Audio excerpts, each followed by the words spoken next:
എന്നതാ അമ്മച്ചി? ഞാൻ വരുവാന്നേ. വല്യമ്മാവൻ 70 വയസ്സ് തികഞ്ഞില്ലേ? തമാശ കളഞ്ഞേ. 2 ദിവസമായി വിളിച്ചിട്ട് കിട്ടാഞ്ഞപ്പോ മനസ്സിനൊരാതി. നീ ഇങ്ങോട്ട് വാടാ, അല്ലെങ്കിൽ എനിക്കൊരു മനസമാധാനം കിട്ടത്തില്ല. ഇവിടാണെങ്കി എല്ലാരും എത്തിയിട്ടുണ്ട്. ഇനി ഇതിന്റെ പേരില് അമ്മച്ചി വെച്ചേക്ക്, ഞാൻ ദാ എത്തി. ഞാൻ തറവാട്ടിലേക്കുള്ള ഈ ഗിയർ ഒന്ന് മാറ്റിക്കോട്ടെ.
പുല്ലേ, ഏത് മറ്റവന്റെ നക്കാപ്പിച്ച് മേടിച്ചിട്ടാ നീ കൊച്ചുഞ്ഞിനെ നെഞ്ചത്തൂടെ ഇത് കയറ്റി ഇറക്കാൻ ഇറങ്ങി പുറപ്പെട്ടത്? പറയാൻ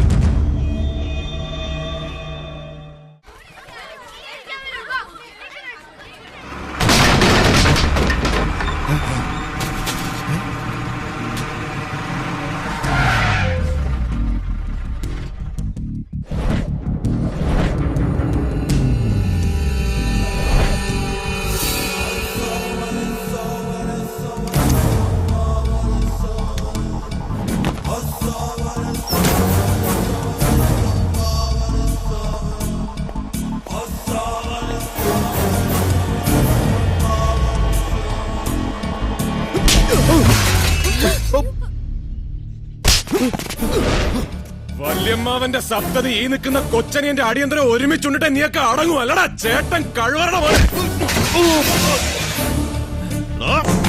അനങ്ങരുത്.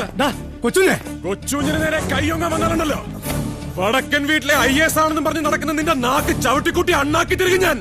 കൊച്ചുഞ്ഞ് നീ ഇതിൽ ഇടപെടണ്ട. നല്ലൊരു ദിവസമായിട്ട് മൂക്കറ്റം കള്ളം മോന്തി കേറി വന്ന് താൻ തോന്നിത്തരം കാണിച്ചാലുണ്ടല്ലോ, നീ എന്റെ മോനെ തല്ലി അല്ലടാ തന്തയ്ക്ക് പറക്കാത്തവനെ. തന്തയ്ക്ക് പറഞ്ഞവനായതുകൊണ്ടാ തല്ലിയത്. ഈ തന്തയ്ക്ക് അത് വേണ്ടെങ്കിൽ മാറി നിൽക്ക്. അങ്ങനെ എല്ലാരും തല്ലി ആണത്തം കാണിക്കാനാണെങ്കിൽ അത് നീ എന്നെ തല്ലടാ. കൊച്ചിനെ നിനക്കെന്താ ഭ്രാന്ത് ഓടിച്ചോ? ഭ്രാന്ത് പിടിച്ചതല്ല, പിടിപ്പിച്ചതാ. ഈ നിൽക്കുന്ന അപ്പന്റെ ആ നിൽക്കുന്ന മോൻ. കാണു അമ്മച്ചിക്ക്.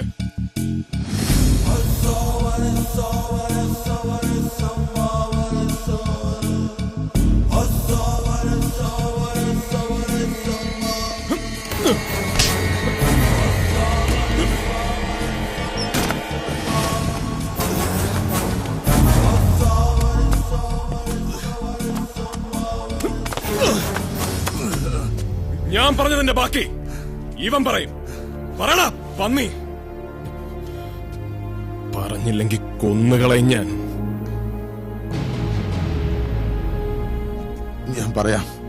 ഞാൻ പറഞ്ഞോളാം. സാറിനെ കൊല്ലാൻ എനിക്ക് 1.5 ലക്ഷം രൂപ തന്നത് ഈ SP സാറാ. എടാ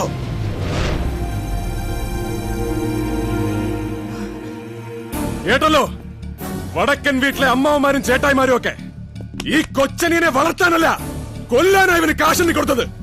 അത് എന്നാത്തിന്റെ പേരിലാണെന്ന് എനിക്ക് ഇപ്പൊ അറിയണം. എന്നാടാ ഇവൻ ഈ പറഞ്ഞൊക്കെ നേരാണോ?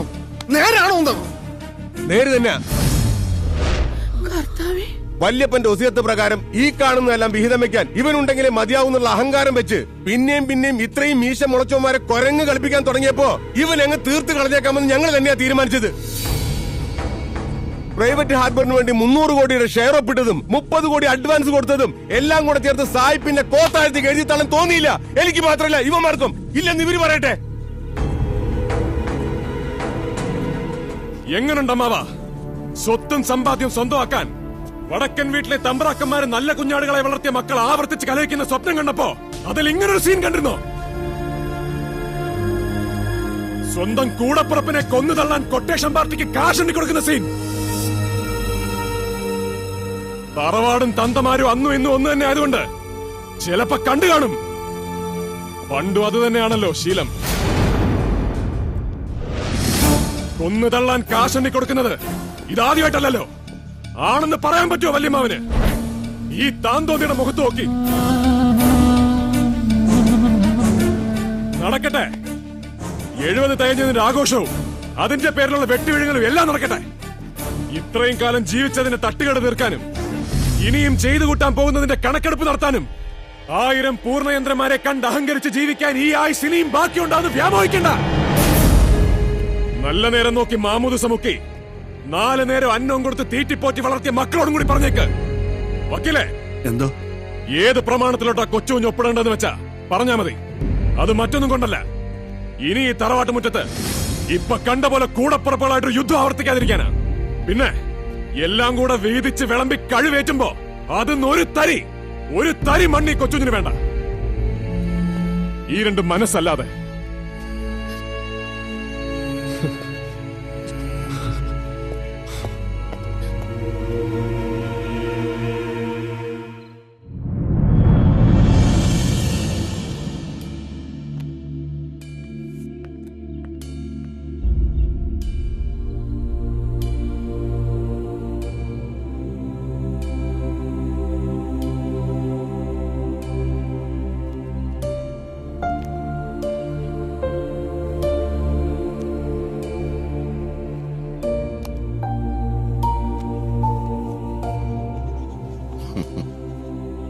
അവകാശികളെല്ലാവരും ഒപ്പുവെച്ച സ്ഥിതിക്ക് ഇനി വസ്തു കൈമാറ്റമാവാം.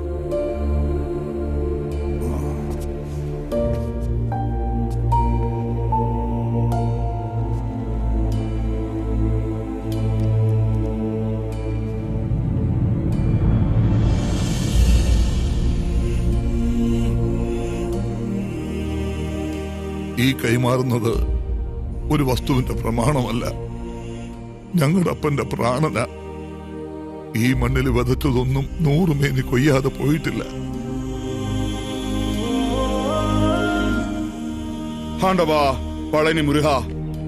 இல்ல சார், அப்பாவும் மக்களும் சின்ன மக்களும் பிராணன் சமம் உண்டாக்கி எடுத்த ഈ சொத்து கண்டிப்பா இங்கத்தான் இது போல காணும். அதுவும் 100க்கு 100 மேனி விளைஞ்சுதான் காணும். இது வாங்குறதுக்கு சரியாய உணர் நான் இல்லை, நான் வெறும் பினாமி. அந்த பெரிய ஆளு தோ வராரு.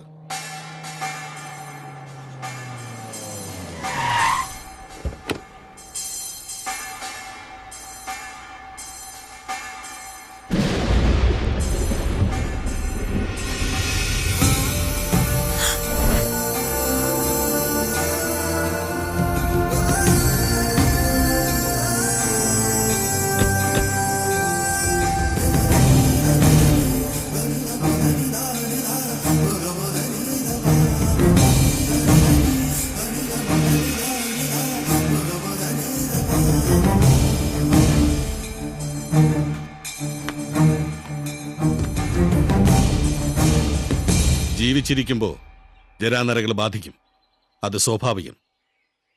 പക്ഷേ മരിച്ച് മണ്ണടിഞ്ഞു പോയിട്ടും നരബാധിച്ചു പോയ ഒരു മനുഷ്യനാണ് ഞാൻ.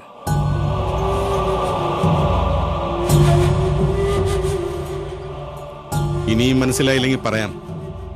പണ്ട് ഊരിതന്റെ ഈ മുറ്റത്ത് കയറി വന്നൊരു നാടകക്കാരനാ, പേര് ദാവീദ്.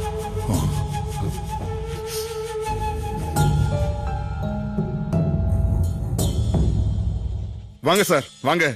முதல்ல இந்த பிரமாணம்.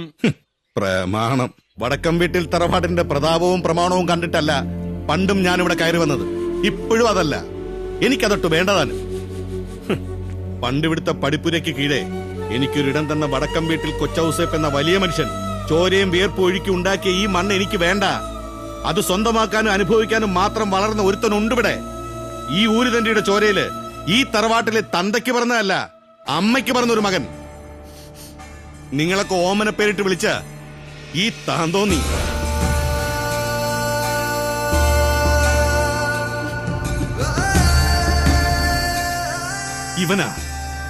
ഇവനാ ഇത് വാങ്ങിയത്. അതിനും മാത്രം വളർന്നിട്ട് തന്നെയാ ഇവൻ നിങ്ങളുടെ മുമ്പിലൊക്കെ അഭിനയിച്ചതും.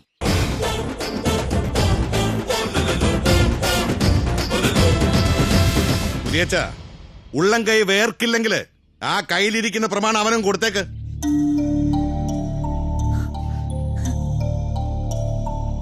ദാവീദേ, എന്നോട് വേണ്ട. പ്രതാപത്തിന്റെ അഹങ്കാരം കൊണ്ട് ലോകത്തിൽ ഇന്നേ വരെ ഒരു മണിമാളികയും ആകാശത്തോളം ഉയർന്നിട്ടില്ലടോ. എന്നും നന്മയുടെ ആ ആകാശം കൈവെള്ള കൊണ്ട് തൊട്ടത് കലാകാരനാ. വാളുകൊണ്ട് ഒരു തല കൊയ്യാനാവും, പക്ഷെ വാക്കുകൊണ്ട് മുറിയുന്നത് മനസ്സാ.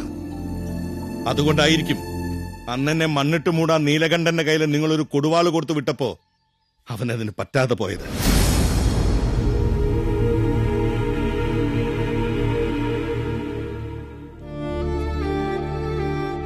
ഞാൻ കാരണം മുറിവേറ്റൊരു മനസ്സുണ്ടിവിടെ. ആ മുറിവുണക്കാൻ മരുന്നായിട്ട് ഇനി ഒരു വാക്കേ ബാക്കിയുള്ളൂ.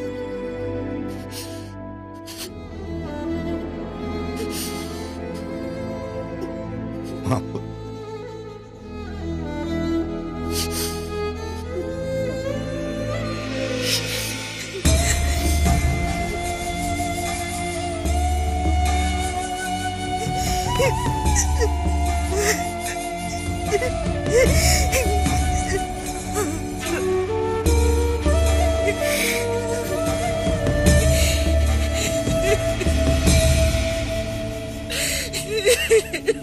കത്രീനെ,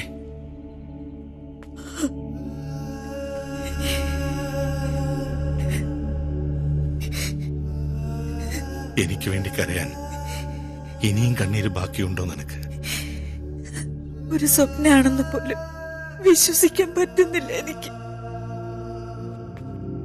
ദേശാടന പക്ഷികൾ അങ്ങനെയാടി. ഏതോ ദേശത്ത് ഏതോ ചില്ലയിൽ കൂടുവയ്ക്കും. പിന്നെ രാവും പകലും കടലുകൾ താണ്ടി ആ കൂട്ടിലേക്ക് പറന്നെത്തുന്നത് അവരുടെ മക്കളായിരിക്കും. ലക്ഷ്യത്തിലെത്തും മുമ്പേ ചിറകൊടിഞ്ഞു പോയ ഈ ദേശാടന പക്ഷിക്ക് പണ്ടുവെച്ച ചില്ലയിലെ കൂട്ടിലേക്ക് പറന്നെത്താൻ നീ ഒരു മോനെ തന്നു. അപ്പന്റെ വഴികാട്ടിയായ എന്റെ കുട്ടിക്കുറുമ്പൻ നിന്റെ താന്തോന്നി. ആശാനെ ഓവറാക്കല്ലേ. ആശാനേന്നോ? അപ്പാന്ന് പറയടാ താന്തോന്നി. അമ്മച്ചിയെ, ഇനി എന്നെ ഇവിടുന്ന് അടിച്ചിറക്കിയാലും വേണ്ടതല്ല. ഞാനൊരു കാര്യം അങ്ങോട്ട് ചെയ്യാൻ പോവാ.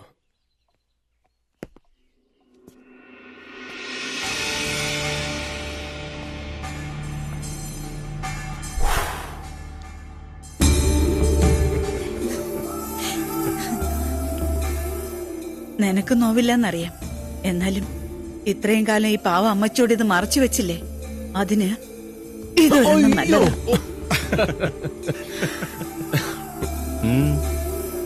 ഇപ്പൊ സന്തോഷമായല്ലോ എന്റെ മോനെ. സന്തോഷം.